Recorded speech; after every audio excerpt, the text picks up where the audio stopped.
Yo, what is up guys? It's Pedro here, and in today's video I'm going to be talking about 5 wide receivers that I think the Washington football team should target this offseason during free agency. So if you guys are new, subscribe for Washington and NFL content, hit that like button and turn on those notifications so you never miss a video. It really does help out the channel. And also go ahead and follow my Twitter. I'm trying to get to 1,000 followers on there. Now let's get right into the video.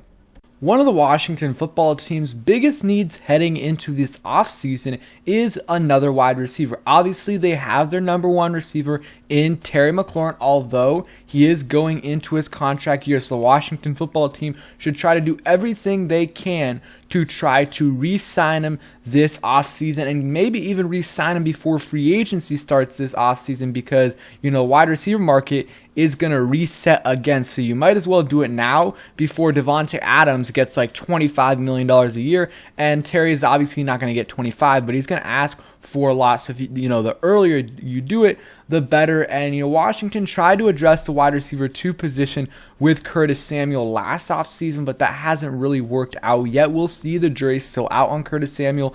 Before this year, before coming to Washington, he played pretty well for Carolina. Last season, before he came here in Carolina, he had an 1,000-yard season. If you combine his rushing yards and his receiving yards, didn't really have that much of an injury history, but of course comes here injured for the year, and I still think he can play really well for us and be a contributor and even be a number 2 wide receiver, but we can't necessarily bank on that. I still think we need to add someone this year, whether it be a guy early in the draft, a first, second rounder, maybe even a third, or go after, a free agent, a veteran guy that is going to be consistent for you, someone that if he's healthy, will get you 500, 600 plus yards. We don't necessarily need to go after a number 2 receiver this offseason, but at least add someone that is a solid contributor because, last year without, the last 2, every year that Terry's been here, but the last 2 years, in particular, when Terry's been out there, he's been out there by himself.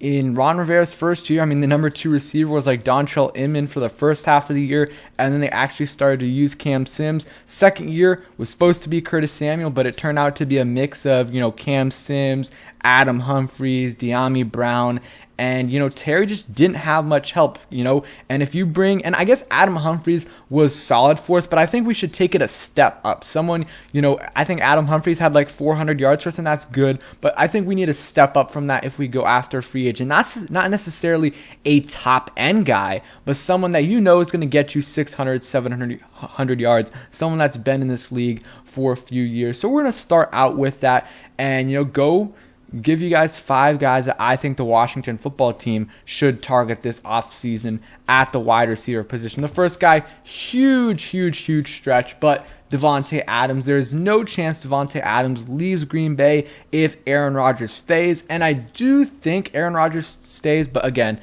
not a done deal. But if he does leave, there's a chance that Davante Adams will, go elsewhere, and if we do somehow get Derek Carr here, then there would be honestly a good chance that Davante Adams would want to come here. Davante Adams and Derek Carr play college football together at Fresno State, I believe. And, they work out together in the offseason all the time. And Davante Adams has been talking about, wanting to play with Derek Carr for a while now. So if, Aaron Rodgers moves on from Green Bay, I think Davante Adams will as well. And he'll go wherever Derek Carr is. And if Derek Carr comes here, then I think Davante Adams could potentially come here. Obviously, it's going to be a ton of money. And if you do that and you still want to pay Terry, you're going to have to trade at least one, probably 2 of your defensive linemen away. You're going to have to cut Landon Collins. You're going to have to do a lot of things, but it's going to be worth it for someone like Davante Adams, who is the best receiver in football, and it's not even close in my opinion. This year, played in 16 games, over 1,500 yards, 11 touchdowns, the best route runner in the game, he can do whatever he wants. He is absolutely insane. 1,374 yards in 14 games in 2020, and really played probably like 12 full games and still is able to do that. He's just absolutely insane. Best receiver in the NFL, best route runner. It's a long shot, but if he is somehow available, I would of course go after him. And now this is a little bit of a sleeper guy, a more low-key option, but I really like Cedric Wilson from the Dallas Cowboys. He's a very, very versatile guy, and 2021, 45 catches, 602 yards, and 6 touchdowns. One thing that does concern me a little bit is that didn't really have any production his first 3 years, and then turns out to be a contract year. He balls out, but I really like what he can offer. Didn't have the best game against the 49ers, but he had that sun in his eyes like 3 times. And, Dak wasn't great in that game, but still could have had a better game. But, it's very versatile. You see the 600 receiving yards, also has 11 rushing yards, and then also has 3 completions this year for 100 yards. And then the last year before that, 2 completions for 100 yards and a touchdown. So, his career is 5 for 5, 111 yards. Yeah, I messed up. It was 23 yards the year before, but nonetheless, he can be used on a lot of different things, and maybe Scott Turner could incorporate that a little bit into his playbook. Last year he used Logan Thomas as a passer a little bit, so maybe he could do that with Cedric Wilson. It would be a cheaper deal. And one thing with Cedric Wilson, he's playing an offense with Amari Cooper, CeeDee Lamb, Michael Gallup, for some of the season, Dalton Schultz, Blake Jarwin. A lot of these guys besides Blake Jarwin are taking away targets from him, and he's not really getting as many targets as he would if he played for Washington or another receiving core. So I think it would be a really good signing for Washington. Not going to cost him a lot of money, but I think it would be a good signing. You get him for relatively cheap, and he's going to be at least solid for you, and that's what we need. You combine him, Curtis Samuel, De'Ami Brown, one of those guys you would hope at the very least hits, and you have a good number 2 receiver, and maybe even another number 2 receiver as well. But this is a good option. Sleeper guy. I think it's going to be cheap, and I would like it. Next guy, a little bit more expensive, but Christian Kirk from the Arizona Cardinals. He is still pretty young. Let's see. I think he wasn't a first round pick, so he's played 4 years in the NFL, and this was his best year, but he was pretty consistent throughout his career. But in 2021, played all 17 games. You love to see that. 982 yards and 5 touchdowns. The year before, 14 games, 48 catches for 6 touchdowns. It does concern me a little bit with the injuries. Missed 4 games his rookie year, 3 games in 2019, 2 in 2020, none in 2021. So progressively gotten better, but that is still a little bit of a concern for me. But he's a solid option. Almost got 1,000 yards this year, and was playing with Colt McCoy for a few games. So I think if you can get him, he's going to be more expensive than Cedric Wilson. He's going to be $10+ million, probably around what Curtis Samuel was, but he would be a good option. He would be your number 2 wide receiver, and he's kind of a deep threat. You look at, had a 50-yard touchdown this year, had an 80-yard touchdown in 2020, 69-yard touchdown in 2019, and a 70-yard touchdown in 2018. So he's a deep threat. So that's what Washington needs, because they have Terry, who is a deep threat, but besides that, really have no one else. And we hope De'Ami Brown can become that, but we haven't seen it yet. We saw it once, but we haven't seen it yet. You can also use him as a rusher. He has 16 career rushes, 142 yards, and also another guy who passes. I want to see if he kick returns. No, not a kick returner, but he can be a punt returner for you.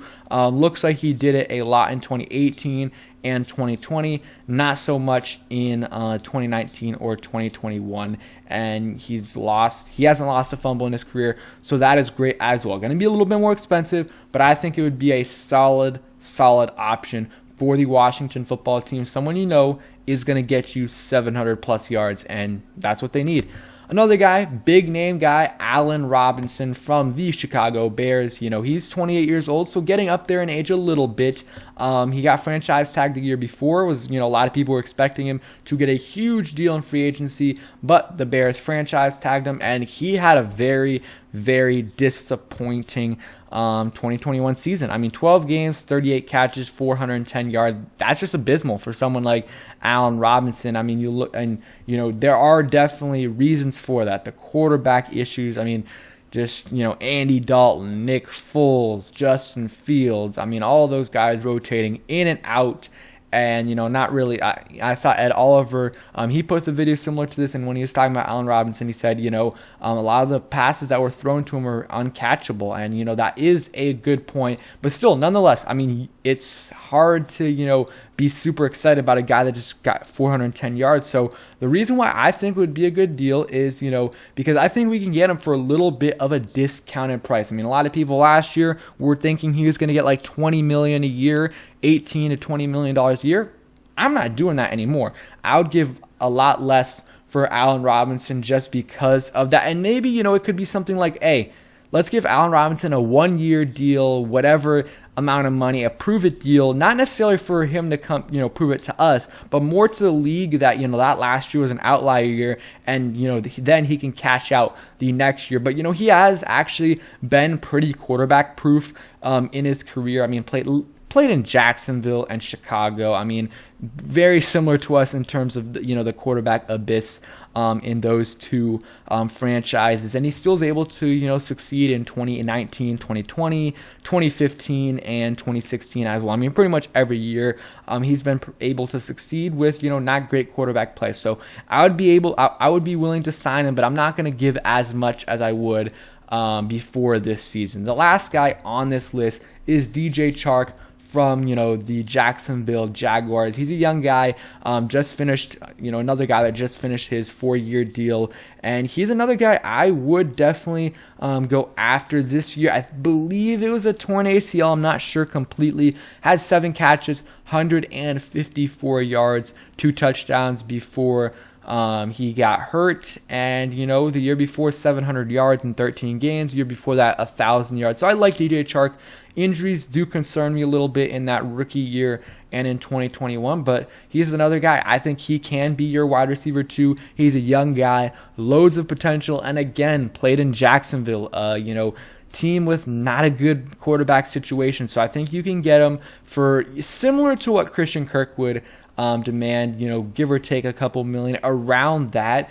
I think you could get him for a solid price, and he would be a number 2 receiver for you. Him and Christian Kirk, and I think if you have a wide receiving core of Terry McLaurin, Curtis Samuel, Christian Kirk, and De'Ami Brown and Cam Sims and a couple other guys, that's really solid. Or you substitute DJ Chark. I think that's a really solid wide receiving core. They got to stay healthy. They got to perform. But I like that. And, some of the other guys' names out there, Mike Williams, I like him, but he's going to get a lot of money. And, this is a contract year. Really didn't do it before this year to this level. He's a little bit injury prone, so I'm going to pass on him. Chris Godwin's a guy I really like, but coming off an ACL, and I think he's going to stay with the Bucs. Jacoby Myers is another good option. Russell Gage would be a good option. And yeah, those are some of the other guys. So thank you guys for watching. Hope you guys enjoyed the video. If you did, please hit that like button, subscribe if you guys are new, and turn on those notifications so you never miss a video. Peace, guys.